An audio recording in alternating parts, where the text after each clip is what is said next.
المصطفى أما بعد فأعوذ بالله من الشيطان الرجيم بسم الله الرحمن الرحيم إن الدين عند الله الإسلام قال تعالى ومن يبتغي غير الإسلام دينا فلن يقبل منه وهو في الآخرة من الخاسرين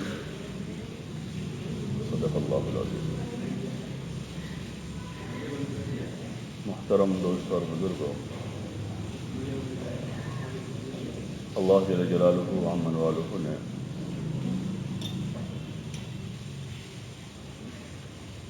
انسانوں پر رحم فرما کر اپنے برگزیدہ بندے انبیاء علیہ السلام کو انسانوں کی تربیت، ہدایت اور رہبری کے واسطے بھیجا اور زندگی گزارنے کا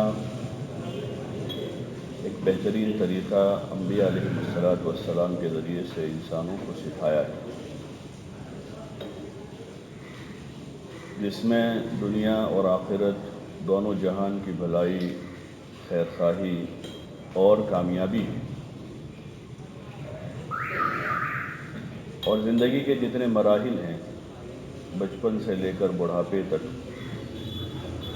جوانی ہو، بڑھاپا ہو، ہر موڑ پہ ایک انسان خوشحال کیسے رہے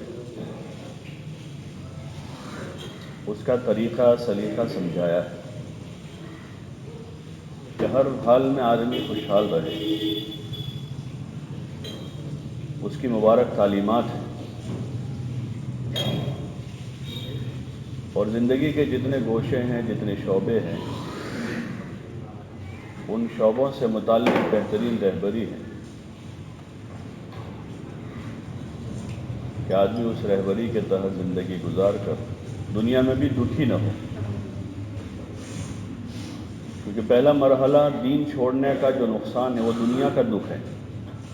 من اعرض عن ذکری فإن له معیشۃ ضنکا، کہ جو دین سے اعراض کرے گا ہم اس کی زندگی کو تنگ کر دیں گے،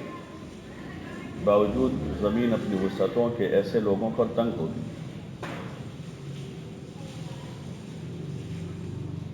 زمین وسیع ہے، آج بھی دنیا میں کتنی وسعت ہے، زمین بہت وسیع ہے،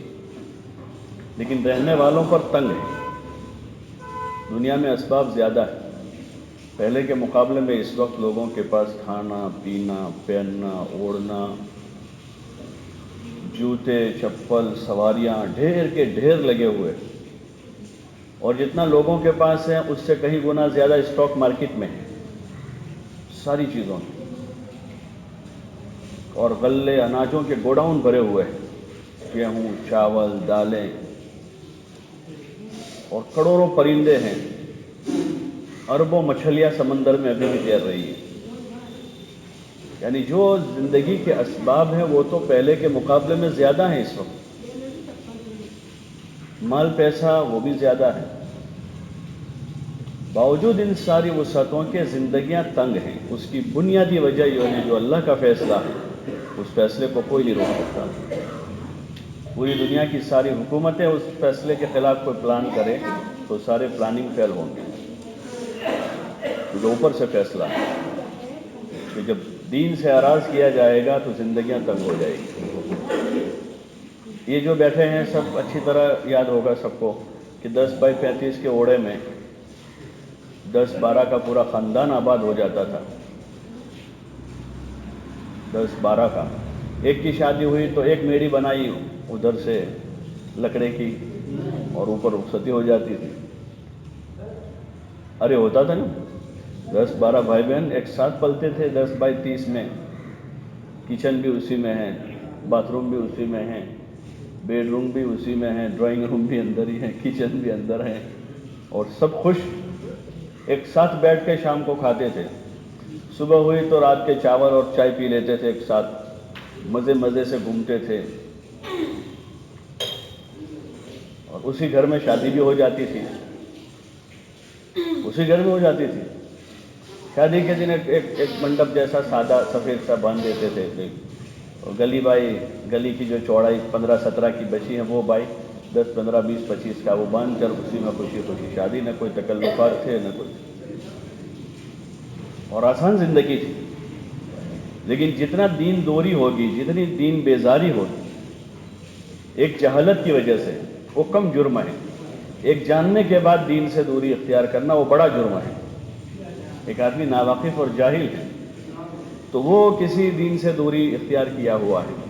تو وہ اس کا جرم ہے، وہ بھی گناہ ہے، لیکن وہ کم درجے کا ہے اس کے مقابلے میں کہ جو جاننے کے بعد کرے۔ جیسے یہود ہیں، مشرکین اور یہود، اس زمانے میں ان دونوں میں فرق یہی تھا، یہ بھی نافرمان تھے، وہ بھی تھے، لیکن وہ جان بوجھ کر ہٹ دھرمی میں نافرمان تھے، مانتے نہیں تھے، انبیاء کی بات کو سنتے نہیں تھے، وہ جان بوجھ کر نافرمانی کرتے تھے، تو اللہ کی لعنت ان پر ہوئی، اور ایسی لعنت ہوئی ان پر کہ صدیوں تک جو ہے ان کو ٹھکانہ نہیں ملا زمین پر رہنے کا۔ یہ اللہ کی طرف سے زمین باوجود وسعتوں کے ان پر ایسی تنگ ہوئی کہ تقریباً 1900 صدی تک ان کو دنیا میں قرار پکڑنے کی جگہ نہیں تھی، وہ سزا تھی ان کے اوپر۔ اور اس وقت جو ہم بھگت رہے ہیں وہ اسی طرح کی سزا ہے کہ جاننے کے بعد امت مسلمہ اس وقت جو ہے نافرمانی اور روگردانی پر ہے۔ حضور علیہ السلام ہمارے درمیان میں اللہ کا کلام چھوڑ کر گئے اور اپنا طریقہ، ایک مبارک طریقہ چھوڑ کر گئے ہیں جس میں دنیا اور آخرت دونوں جہان کی سراسر کامیابی ہے۔ تو وہی دور ہم پر لوٹا ہے، اور وہ تو ظاہر بات ہے، دنیا ہے، یہاں تو آدمی کو بھگتنا ہی ہے، آدمی کو بھگتنا ہے، یہ اللہ کا فیصلہ ہے، اللہ کا فیصلہ ہے کہ وہی دور لوٹا ہوا ہے مسلمانوں پر جو ان پر تھا، اور ان کو ڈھیل ملی ہے مزید، باقی وہی دور لوٹا ہے،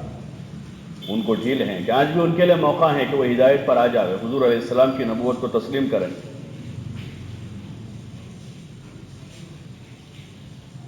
باقی اللہ کا دستور ہے، جیسے ان پر وہ لعنت مار دی گئی، افتؤمنون ببعض الکتاب وتکفرون ببعض فما جزاء من يفعل ذلك منكم الا خزي في الحیاة الدنیا ویوم القیامة یردون الى اشد العذاب، کہ تم بعض کتاب کا تو اقرار کرتے ہو، بعض کتاب کا انکار کرتے ہو، یعنی جو تم کو اچھا لگا وہ مان لیتے ہو، جو تمہاری سہولت کا ہے، جس میں تمہارے جی کی چاہت پوری ہو رہی ہے وہ ٹھیک ہے، اور جس میں جی کی چاہت پوری نہیں ہو رہی ہے، اپنی مرضی کے خلاف آ رہا ہے، اس کا انکار کرتے ہو۔ اللہ مزید آگے فرما رہا ہے کہ ایسے لوگوں کا کیا بدلہ ہو سکتا ہے جو ایسا کام کرے، ما جزاء من يفعل منکم الا خزي في الحیاة الدنیا، کہ ایسے لوگوں کے لیے دنیا میں رسوائی ہے، جو خطرناک عذاب ہے، اللہ ذلیل کرتا ہے ایسے لوگوں، الا خزي في الحیاة الدنیا ویوم القیامة یردون الى اشد العذاب، اور قیامت کے دن ایسے لوگوں کو سخت عذاب میں ڈالا جائے گا۔ اللہ ہماری حفاظت فرماؤ۔ اس لیے ہماری کوشش یہ ہو کہ ہم اپنی سطح سے، اس کا حل کیا ہے، اس کا علاج کیا ہے؟ اس کا علاج یہی ہے کہ ہم اپنی سطح سے اپنی زندگی پر نظر دوڑاویں، اور خصوصاً اپنے زندگی کے وہ بنیادی پہلو جس کی وجہ سے عذاب الہی آتا ہے، جو بڑے اسباب ہیں، جو بڑے اسباب ہیں، کبیرہ جس کو کہتے ہیں کبیرہ گناہ، جس میں مختلف قسم کے عذاب میں بے برکتی کا عذاب ہوتا ہے، ذلت و رسوائی کا عذاب آتا ہے، بغض و عداوتیں آپس میں ڈال دی جاتی ہیں، اور دشمنوں پر سے رعب ختم کر دیا جاتا ہے۔ اس قسم کے جو چیزیں ہیں اس میں کبائر ہیں، شرک ہے سب سے بڑی چیز، اللہ کے ساتھ شریک کرنا،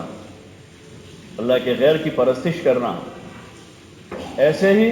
اور جو کبیرہ بڑے گناہ ہیں مخلوق سے متعلق ہے، ماں باپ کی نافرمانی کرنا، پڑوسیوں کو ایذا پہنچانا، جو کبائر کے قبیل سے زنا ہے، شراب ہے، بے حیائی ہے، حرام کمائیاں ہیں، سود خوری ہیں، یہ اس کے اسباب ہیں کہ ان چیزوں کی وجہ سے ذلت ماری جاتی ہے۔ یہ وہ چیزیں ہیں، اس سے توبہ کی جائے، یہ اس کا حل ہے کہ توبہ کی جائے، اور توبہ استغفار کی تسبیح پھرانے کا نام توبہ نہیں ہے خالی، وہ توبہ کا کلمہ ہے، وہ توبہ کا کلمہ ہے۔ جیسے نکاح کا کلمہ آدمی پڑھتا ہے، میں نے قبول کیا، تو نکاح کا کلمہ پڑھا اس نے، اب اس کے بعد زندگی بھر سارے امور نبھانا، وہ اصل دولہا ہے کہ یہاں تو قبول کر کے چلا گیا، کسی اور بستی میں جا کے بس گیا، جس کو قبول کیا وہ یہاں ہے، وہ وہاں ہے۔ تو ایسے خالی استغفار کی تصویر نہیں ہے، بلکہ اپنے ان گناہوں پر، ان گناہوں کو سوچ کر کے میری معاشرت میں، میری معیشت میں، میرے معاملات میں کہاں کمی آدمی نظر کرے۔ جیسے جسم کے پیر میں درد ہے تو اس کا علاج کرواتا ہے کہ بھئی پورا جسم تو ٹھیک ہے، خالی گھٹنا برابر نہیں ہے تو اس کا علاج کرتا ہے۔ آپریشن کی ضرورت ہے تو آپریشن کرواتا ہے۔ سارا جسم ٹھیک ہے، پیٹ میں تکلیف ہے تو پیٹ کا علاج کرتا ہے۔ ایسے آدمی اپنی زندگی پر نظر کرے، اپنے عقائد پر، اپنی عبادتوں پر، اپنے معاملات پر، اپنی معاشرت پر، اپنی معیشت پر، اپنی روزی روٹی کے جو اسباب ہیں، جہاں سے روزی آ رہی ہے اور جو روزی آئی ہے اس کے جانے کے جو دروازے، اس پر نظر کریں کہ کہاں سے آ رہا ہے، کہاں جا رہا ہے، اور اس میں اگر آنے میں کمی ہے تو اس کو دور کریں، جانے میں کمی ہے تو اس کو دور کریں کہ حلال جگہ سے آ رہا ہے لیکن حرام راستوں پر جا رہا ہے، یا حرام سے آ رہا ہے حرام جا رہا ہے۔ تو دونوں طرف آدمی نظر کر کے توبہ کریں، اور توبہ کا معنی یہ ہے کہ ان چیزوں کو آدمی چھوڑیں، ہاں، ورنہ موت کا جھٹکا آ کر سب چھڑا دے گا، ایک جھٹکے میں سب ختم ہو جائے گا، لیکن مہلت نہیں ملے گی، پھر اب چانس نہیں ہوگا، آدمی لاچار ہو جائے گا اور ناکام دنیا سے چلا جائے گا۔ اس لیے ضرورت اس کی ہے کہ ہر آدمی اپنی ذات سے ابتدا کرے اور اپنے عقائد، اپنی عبادات پر نظر، اپنی نماز پر نظر کریں، اپنے روزے پر نظر کریں، اپنی زکوٰۃ پر نظر کریں کہ میرے پاس مال ہے، میں زکوٰۃ دے رہا ہوں لیکن اس میں کہیں لیک تو نہیں ہے۔ نماز کے لیے جیسے جگہ کا پاک ہونا شرط ہے، کپڑوں کا پاک ہونا شرط ہے، ایسے زکوٰۃ کے مصرف میں سامنے غریب ہونا شرط ہے، اور وہ غریب جس کو اسلام شریعت غریب کہہ رہی، وہ غریب، جو عرفی غریب ہیں ایسے تو بہت ہیں، ہم سب غریب ہیں، کوئی نہیں کہتا کہ میں مالدار ہوں، جتنے پڑھاتے ہیں کم ہی پڑھتے ہیں، اور ایک شریعت کا غریب ہے کہ یہ آدمی ہے جو مستحق زکوٰۃ ہے، کیا میری زکوٰۃ مستحق تک جا رہی ہے؟ اگر جا رہی ہے تو ادا ہو جائے گی، نہیں جا رہی ہے تو چاہے وہاں گئی ہے لیکن ادا نہیں ہوئی۔ جیسے کسی نے ناپاک زمین پر نماز پڑھ لی ہے تو اس کی نماز نہیں ہوئی، کسی نے بے وقت نماز پڑھ لی ہے کہ جمعہ کا وقت ہونے سے پہلے پڑھ ڈالی جمعہ، تو اس کی تھوڑی جمعہ ہوگی۔ ایسے شرائط ہے زکوٰۃ کے اور دیگر امور اعمال کے، وہ شرائط مسائل ہیں،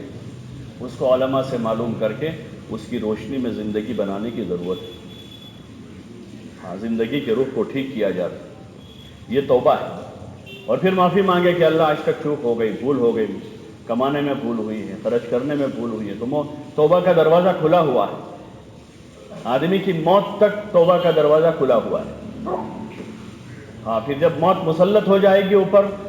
آدمی پر نزاعت آ رہی تو پھر دروازہ بند ہو جاتا ہے، توبہ کا بھی دروازہ بند، جیسے فرعون نے توبہ کی، ڈوبتے ڈوبتے توبہ کی، اس نے کہا آمنت برب موسیٰ و ہارون، اب ختم ہو گئی بات، اب چانس نہیں، بولا وہ یہ بول کر گیا دنیا سے کہ میں ایمان لے آیا ہوں موسیٰ اور ہارون کے رب پر، لیکن اب اس کے لیے موقع ختم ہو چکا تھا، اب چانس اس کا پورا ہو گیا تھا۔ تو ایسے موت سے پہلے پہلے چانس ہے، اس کا حل اور علاج یہ ہے اس ذلت سے نکلنے کا اور یہ اقتصادی یعنی بے برکتیوں سے نکلنے کا۔ اس وقت بے برکتی عام ہے، بے برکتی عام ہے۔ جیسے میں نے ایک مثال دی گھر کی کہ اتنے سے گھر میں 10-12 بھائی بہن رہ لیتے تھے، اب زندگیاں تنگ ہو، اور اتنے سے گھر میں جو ہے ساری پھوپھیوں کو بلاتے تھے تم بھی آؤ، ان کے بیٹوں کو وہ کیوں نہیں آئی، وہ کیوں نہیں آئی، وہ ان کو بلانے جاتے تھے لوگ کہ بھائی نہیں، اس کو بھی بلا کے لے آؤ، سب کا کھانا یہاں ہوگا، کھائے بغیر جانا نہیں۔ کوئی مہمان گھر میں آ گیا تو ایک دن کے بعد جا رہا تھا، سب رو رہے ہیں کہ نہیں رک جاؤ، زبردستی رو، بس پر سے واپس لے آتے تھے۔ مہمان اگر چلا گیا ہے، زیادہ وہ ہے مہمان کامیاب ہو گیا نکلنے میں، تو بعض مطلب بس اسٹینڈ پر سے ریلوے اسٹیشن سے واپس لے آتے تھے کہ نہیں تم رکو، ابھی خالہ جا رہی ہے واپس، پھوپھی جا رہے تو اس کو بلا کے لے آتے تھے۔ یہ بے برکتی ہے، زندگیوں میں بے برکتی ہے، چاہے مال کتنا بھی آ جائے، چاہے مکان کتنے بڑے بن جائے، چاہے کپڑوں کے انبار لگ جائے، لیکن اس بے برکتی کو ہمارا مال، ہمارے کپڑے، ہماری جائیداد دور نہیں کر سکے گی۔ یہ بے برکتی دور ہوگی دین سے، کہ جب زندگیوں میں دین آئے گا، اللہ کا حکم آئے گا، حضور علیہ السلام کا طریقہ آئے گا، تو یہ بے برکتی برکت سے بدل جائے گی، یہ بدامنی امن سے بدل جائے گی، یہ گمراہی ہدایت سے بدل جائے گی۔ یہ جہالت جو ہے وہ علم سے بدل جائے گی اور زندگی بھی آسان ہو جائے گی. بچوں میں اطاعت کا مادہ پیدا ہوگا اور نسلیں اچھی تیار ہوگی، ان کی صلاحیتیں ٹھکانے لگے گی. ورنہ یہی دھن چڑھی رہے گی، بس پیسہ کمانا ہے، کسی طرح پیسہ کمانا ہے، خرچ کرنا ہے، کمانا ہے، خرچ کرنا ہے. یہ کوئی عقل مندی نہیں ہے، یہ عقل مندی نہیں ہے. آدمی اپنی زندگی کا نظام بناوے، جو زندگی انبیاء علیہ السلام نے سمجھائی سکھائی ہے، اور خصوصاً امام الانبیاء والمرسلین حضرت محمد الرسول اللہ صلی اللہ علیہ وسلم نے سکھائی ہے. اس زندگی میں سب سے پہلے اپنے اللہ کے ساتھ کا رابطہ ہے کہ آدمی اللہ کے ساتھ کا رابطہ ٹھیک کریں اور محبت سے عبادت کریں، بوجھ سمجھ کر نہیں. محبت میں آدمی جان دیتا ہے اور خوشی خوشی دیتا ہے، محبت میں آدمی مال لگا دیتا ہے. ایسے ہمارا اور اللہ کے درمیان کا جو رابطہ ہے وہ کوئی ہماری نوکری نہیں ہے. یہ عبادت، نوکری میں آدمی نوکر کی طرح رہتا ہے، ٹائم پورا کرتا ہے، اور جہاں چانس مل گیا غبن کرنے کا کر ڈالتا ہے کہ سیٹھ صاحب نہیں دیکھ رہے ہیں. ہمارا اور اللہ کے ساتھ کا معاملہ جو ہے وہ محبت کے ساتھ، کہ اس کے گھر میں ہم عظمت کے ساتھ آوے، محبت سے آوے کہ ہمارا رب بلا رہا ہے جو بڑا مہربان ہے، اس کی مہربانیوں سے ہم دنیا میں آئے ہیں، اس کی مہربانیوں سے جی رہے ہیں، اسی کی مہربانیوں سے ہم کھا رہے ہیں. وہ رب ہمیں بلا رہا ہے تو خوشی خوشی ہم اس کے گھر میں آئیں گے. وہ رب ہم سے زکوٰۃ کا مطالبہ کر رہا ہے تو خوشی خوشی مال دیں گے. اس رب نے مال دیا ہے تو اس مال کو اس کی رضا میں لگائیں گے، نہ کہ اپنی رضا میں، کہ اس کا دیا ہوا ہے کہ مالک کی جو مرضی ہے وہاں میرا پیسہ خرچ ہوگا، اور جہاں اس کی مرضی نہیں ہے وہاں 1 روپیہ بھی نہیں جائے گا. زندگی کی صلاحیتیں، توانائیاں وہاں لگائیں گے جہاں رب کی مرضی ہے، اور اس کی مرضی نہیں ہے تو وہاں ہمارا نہیں لگ سکتا ہے. ہماری دوستی اللہ کے لیے ہوگی کہ اللہ راضی ہو ایسی دوستی ہم کریں گے، اور دشمنی ہوگی تو اللہ راضی ہو اس کے لیے کریں گے کہ اس دشمنی سے خدا راضی ہے تو ہم یہ دشمنی باقی رکھیں گے. ورنہ ہمارا کوئی دشمن نہیں ہے، سب ہمارے دوست ہیں. ہماری ذات کے لیے کسی سے دشمنی نہیں ہے. حضرت عائشہ رضی اللہ عنہ فرماتی ہے کہ حضور علیہ السلام نے اپنے ذاتی معاملات میں زندگی میں کسی سے انتقام نہیں لیا، حالانکہ آپ کو لوگوں نے بہت پریشان کیا، بہت پریشان کیا. آپ کو گالیاں دی، جادوگر کہا، پتہ نہیں کیا کیا. جو ایک گھٹیا ذلیل اور رذیل آدمی کے ساتھ معاملہ ہوتا ہے، ایسا معاملہ اہل مکہ نے حضور کے ساتھ کیا، لیکن آپ صلی اللہ علیہ وسلم نے اللہ کے لیے سب برداشت کر لیا. اور جب آپ کے ہاتھ میں کمان آئی، جب آپ مکہ کو فتح کر کے مکہ میں داخل ہوئے تو آپ نے کھلی معافی کا اعلان کیا کہ بھائی سب کو میں نے معاف کر دیا، کسی سے انتقام نہیں لیا، اپنے ذاتی معاملات میں کسی سے انتقام نہیں لیا، کہ ہماری کسی سے دشمنی نہیں، سب ہمارے اپنے ہیں، سب ہمارے ہیں، کوئی ہمارا دشمن نہیں ہے. اگر کوئی کر رہا ہے وہ اپنی جہالت سے کر رہا ہے بیچارہ. کوئی ہمیں گالی دے رہا ہے تو اس کا جواب گالی تھوڑا ہے، وہ اس کے اخلاق ہیں کو گالی دیتا ہے، ہمارے اخلاق ایسے تھوڑے ہیں. کوئی بدتمیزی کر رہا ہے وہ اس کا فعل ہے. بھائی ہم جا رہے ہیں راستے میں سے کتا بھونکے گا تو کیا ہم بھونکیں گے اس کے پیچھے؟ ارے بھائی کوئی عقل مند آدمی ہوگا، اگر اس پر کتا بھونک رہا ہے تو بھونکے گا، وہ تو کتا ہی ہے، اس کا کام ہی وہی ہے. میرا کام تھوڑا بھونکنا ہے. کوئی گالی دے رہا ہے اس کا فعل ہے، کوئی پریشان کر رہا ہے اس کا فعل ہے. ہاں اس نے تدبیر سے آدمی کوشش کرے گا اس کی کہ اس کی گالی سے بچ جاوے، راستہ بدل دے، اس کے ظلم سے آدمی بچ جاوے. تو ایسا طریقہ اختیار کرے کہ آدمی خود اپنے آپ کو برا نہ کرے، اپنے آپ کو خراب نہ کرے، اس لیے کہ ہمارا بول، ہمارا جسم، ہماری جان، ہمارا مال یہ اللہ کی امانت ہے. اس کو ایسے کاموں میں لگائیں گے جس سے اللہ راضی ہو جائے. کھیل کود اور لایانی یہ آدمی کے لیے وبال ہے، یہ آدمی کے لیے وبال ہے. اس لیے کوشش کریں اپنے آپ کو محفوظ کریں ان تمام برائیوں سے، بد اخلاقیوں سے، ایسی بیٹھکوں سے، ایسی چیزیں اخبار وغیرہ میں پڑھنے سے، ایسی چیزیں میڈیا پر دیکھنے سے جس سے آدمی کا دماغ خراب ہوتا ہے، جس میں انتقامی جذبات بنتے ہیں، جس میں اوریانی اور بے حیائی کے جذبات بنتے ہیں، جس میں آدمی کے اندر بد اخلاقی پیدا ہوتی ہے. اس کے مقابلے میں اچھا مواد سنیں، اللہ کا قرآن سنیں، حضور صلی اللہ علیہ وسلم کی مبارک باتیں سنیں، اچھی باتیں پڑھیں سنیں، دوسروں کو سناویں، اپنے بچوں کو سناویں کہ اچھائیاں پیدا ہو، اچھائیوں کو وجود ملے. برے ماحول میں یہ بھائی اندھیرا ہے، پورے سارے 50-100 آدمی مل کر بولیں گے اندھیرا اندھیرا تو دور ہو جائے گا. لیکن ایک سمجھدار آدمی اگر ٹارچ جلا دے گا تو اس اندھیرے میں روشنی ہو جائے گی، دوسرا جلائے گا تو روشنی بڑھے گی، تیسرا جلائے گا تو اور بڑھے گی، چوتھا جلائے گا اور بڑھ جائے گی، پانچواں چلائے گا تو 50 کا کام ہو جائے گا 5 آدمیوں کی روشنی سے، اور 50 آدمی بولتے رہیں گے اندھیرا اندھیرا اندھیرا، وہ اندھیرا دور نہیں ہوگا۔ ایسے جو ماحول میں فساد ہے، اس فساد کو اگر ہم بول رہے ہیں باہر بیٹھ کر فلانا ایسا کر رہا ہے، فلانی ایسی کر رہی ہے، وہ کالا ہے، وہ پیلا ہے، تو کیا یہ اندھیرا دور ہو جائے گا؟ ارے بھائی دور ہو جائے گا، وہ تو اور زیادہ بڑھے گا۔ اس کے مقابلے میں ہم روشن کریں اس کو، کہ اچھی باتیں کریں ماحول میں، معاشرے میں، اپنے بچوں کو اچھی تعلیم دیں تاکہ وہ آگے جا کر ایسے نہ ہو جاتے۔ اپنے اندر کوئی برائی ہے تو سب سے پہلے اندر جھانک لیں، سب سے پہلے اندر جھانکیں، اور بار بار جھانکیں، بار بار جھانکیں، کیونکہ ہم سنگل نہیں ہیں، یہ دکھنے والا وجود الگ ہے، ایک وجود اندر ہے۔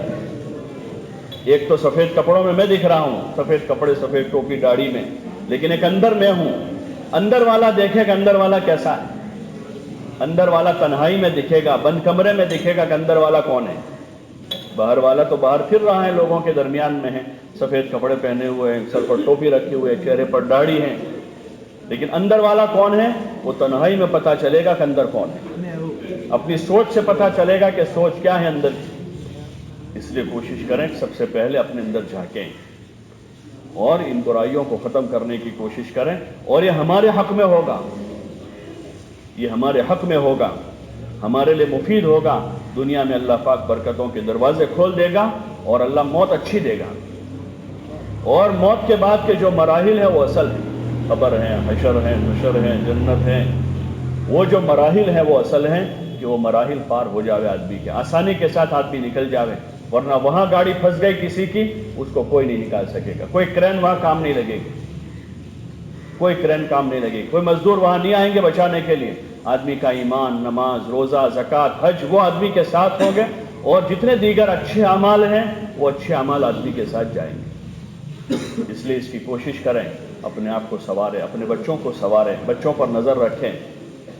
ہاں ان کو ایران توران سے، لایانی سے بچاویں، کھیل کود سے بچاویں۔ ورزش تھوڑی دیر کی مفید ہے، آدھا گھنٹہ بچے ہیں تو کچھ زیادہ کریں گے، بڑے ہو جانے کے بعد تھوڑا کم ہو جائے گا، کہ ورزش بھی اس نیت سے کہ اللہ کی عبادت میں چستی رہے، جسم طاقتور تندرست ہوگا، عبادت اچھی کریں گے، مخلوق خدا کی خدمت کریں گے، اس کے لیے ورزش ہے۔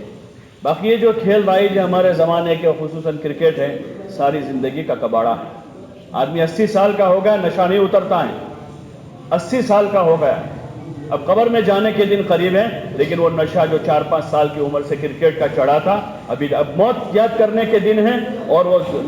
سال کے 4-5 مہینے ان کے جو ہیں کرکٹ میں اور اس کے تذکروں میں گزرتے ہیں۔ یہ لایانی سے پرہیز کریں، اپنے بچوں کو بچاویں۔ دیگر اقوام کے قومی تہوار اور رواج ہیں، ہمارے مذہب میں جو ہیں کوئی چیز رواج نہیں ہے۔ ہمارے یہاں تو 2 عیدیں ہیں، 2 عیدیں ہیں ہماری، اور ان عیدوں میں بھی عبادت ہے، صلہ رحمی ہے، محبت ہے، تعلقات کو وسعت دینا ہے۔ عیدوں میں یہ ہے ہمارا، کھیل کود لایانی کی گنجائش نہیں ہے۔ دنیا جو ہے مزے کرنے کی جگہ نہیں ہے،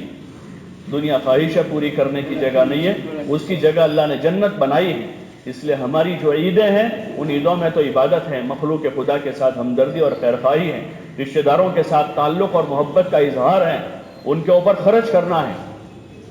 یہ ہماری عیدیں ہیں۔ باقی جو رسومات اور تہوار ہیں دیگر اقوام کے اور مذاہب کے، جیسے یہ پتنگ بازی ہیں یا پٹاخے وٹاخے ہیں اور دیگر اس قسم کے جو تہوار ہیں، اس کی مذہب میں، اسلام میں کوئی گنجائش نہیں۔ اسلام میں فضول خرچی نہیں ہے، اسلام میں کسی کو ایذا دینا نہیں ہے، اسلام میں تو نماز بھی اس طرح پڑھنی ہے کہ کسی کو تکلیف نہ ہو، حج بھی اس طرح کرنا ہے کسی کو تکلیف نہ ہو، تو پھر کیسے گنجائش ہوگی ایسے مشغلوں کی، ایسے کھیلوں کی کہ جس میں لوگوں کو تکلیف ہو، لوگوں کو ایذا ہو اور خود اپنی ذات کو ایذا ہو۔ اس لیے اپنے بچوں کو بھی ایسے کھیلوں سے بچاویں۔ ہاں ایسی ورزش ہے، بہت ساری ورزش ہے، جو ورزش کے جاننے والے ان سے معلوم کریں کہ ہمارے ان بچوں کے لیے کون سی ورزش مناسب ہے، ان کو ورزش کراویں، اپنی نگرانی میں کراویں، اپنی نگرانی میں ان کو ورزش کراویں، تاکہ طاقتور نسل پیدا ہو، تندرست ہو، جو نماز کی صف میں صحیح کھڑے رہے،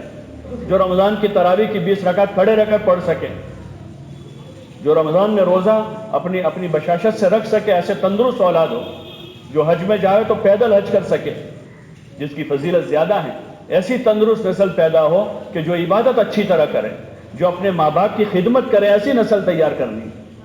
جو اپنے پڑوسیوں کے ساتھ حسن سلوک کرے، ایسی نسل تیار کرنی، جو وقت آوے تو اپنے ماں باپ کا، اپنی قوم کا دفاع کرے، ایسی نسل تیار کرنی۔ جائے کہ ان کو لایانی میں، کھیل کود میں اور خواہشات میں لگا کر ایسا بزدل بنا دیا جاوے کہ جو اپنا بھی دفاع نہ کر سکے۔ اس لیے کوشش کرے ایسا کوئی کھیل ورزش ان کو کراوے، بجائے پتنگ بازی اور کرکٹ کے، ان سے بچاوے گے۔ یہ سارے بربادی کے راستے ہیں۔ جتنے دنیا کے ترقی یافتہ ممالک ہیں ان کی کرکٹ ٹیمیں نہیں ہیں۔ آپ دیکھیں، اندازہ کریں کہ جو ہے ان کی کرکٹ کی ٹیمیں نہیں ہیں۔ انہوں نے اپنے جوانوں کو اس میں نہیں لگایا، انہوں نے اپنے جوانوں کو تعلیم میں لگایا، انہوں نے اپنے جوانوں کو ترقی کے راہوں پر لگایا ہے۔ تو دنیا کا دستور ہے، جو محنت کرے گا اسے ملے گا۔ تو وہ محنت کر کے اپنا کر رہے ہیں، اور ہماری اولادوں کی زندگیاں جو ہیں کھیل کود میں، لایانی میں، کرکٹ میں اور پتنگ بازی میں اور ایران توران میں ضائع ہو کر نہ وہ اپنے رہے نہ اپنے ماں باپ کے باقی رہے۔ اس لیے کوشش کرے اس کی، بجائے اس قسم کے کھیل کود اور لایانی میں مشغول ہونے کے، وہ وقت اللہ کی عبادت و اطاعت میں لگاویں۔ ورزش ہے تو صبح یا شام کا کوئی تھوڑا سا وقت طے کر لیں، اس میں بھی زیادہ کہ 2-2.5 گھنٹے 3 گھنٹے ورزش کرنے کی ضرورت نہیں ہے کہ اتنا وقت ضائع نہ کریں۔ جسم کی طاقت و قوت کے لیے آدھا پونا گھنٹہ ہے کہ آدھا پونا گھنٹہ آدمی تفریح کر لیں، ورزش کر لیں، وہ جسم کے لیے، جسم کی طاقت و قوت توانائی کے لیے کافی۔ اور غذا صاف ستھری کھائیں، ایک تو حلال کھانا فرض ہے، اور دوسرا ایسی خوراک کھانا ضروری ہے، واجب ہوگا بلکہ، کہ جو خوراک جسم کو طاقت پہنچاوے۔ جس خوراک سے جسم کو طاقت ملے وہ کھانا سادہ کھانا ہے، جس سے جسم کو طاقت ملتی ہے۔ یہ جو ہمارے کھانے ہیں آج کل گھروں میں بھی جو بن رہے ہیں یا بازار سے مارکیٹوں سے لا کر جو کھائے، وہ تو سارا کچرا ہے، وہ تو جسم کو کمزور کرنے والا ہے۔ اندر میدا ہے، اس کی بھی تو کوئی کیپیسٹی ہے، اس کی کیپیسٹی ہے۔ اب اس میں ٹھنڈا بھی جا رہا ہے، گرم بھی جا رہا ہے، پتہ نہیں کیا کیا اندر جا رہا ہے ایک ساتھ۔ اس کو نہ ہضم کرنے کا موقع مل رہا ہے، نہ اس کو اپنا کام کرنے کا موقع مل، صبح سے شام تک چالو ہی چالو۔ تو اس لیے اس کی کھانے پینے کی ترتیب بناوے آدمی، اپنے بچوں کے لیے کھانا پینا نظام کا ہو، ٹھیک ٹھاک ہو، اور ان کی کھیل کود ورزش کا کوئی نظام ہو، تاکہ یہ جو ہے حرام سے بچے اور ایسے کھیل کود سے بچ جاوے کہ جو کھیل کود ان کے لیے اور ان کے گھر والوں کے لیے وبال بن جاتے ہیں۔ اس لیے یہ مہینے میں ہی شاید آتا ہے نا اس کا پتنگ والا، تو اس میں جو ہے خود اپنے آپ بھی پرہیز کریں، اور خصوصاً بڑی عمر کے اگر ہیں، یہ تو بالکل نادانی، انتہائی درجے کی نادانی۔ اگر کوئی ہو تو ان کو سمجھا بجھا کر جو ہے ان کو منع کرے۔ اللہ کا فضل ہے پہلے کے مقابلے میں کافی کم ہے، لیکن پھر بھی اگر ہیں تو اس سے اپنے آپ کو، اپنے بچوں کو، اپنے محلے کے لڑکوں کو بھی بٹھا کر نصیحت کریں، سمجھاوے ان کو طریقہ، بیٹا تم 100 روپے 200 روپے اس پر خرچہ کرو گے، اس سے بہتر ہے 100-200 روپے کی کوئی غذا کھا لو، اور تم اگر آخرت میں اس کا اجر چاہتے ہو تو 100-200 روپے کسی غریب کو دے دو، تاکہ تم کو اس کا بدلہ ملے گا، اللہ تمہارے مال میں برکت کر دے گا۔ اور اتنا وقت جو تمہارا ہے وہ گھر کا کچھ کام کر لو، چھٹی کا دن ہے، ماں باپ کے ساتھ مل کر گھر کی صفائی کر ڈالو، محلے کے 10-15 لڑکے ان کو ترغیب دو، کوئی کل چھٹی ہے، بجائے کھیل کود کرنے کے پورا محلہ صاف کر ڈالو، محلے کی مسجد صاف کر لو، کوئی اچھا کام ہو جائے گا اس میں، بجائے کہ اس کو کھیل میں لگا دینے کی۔ اس لیے آپ حضرات سے گزارش ہے، اس کی کوشش کریں گے انشاءاللہ، اللہ توفیق عطا فرمائے۔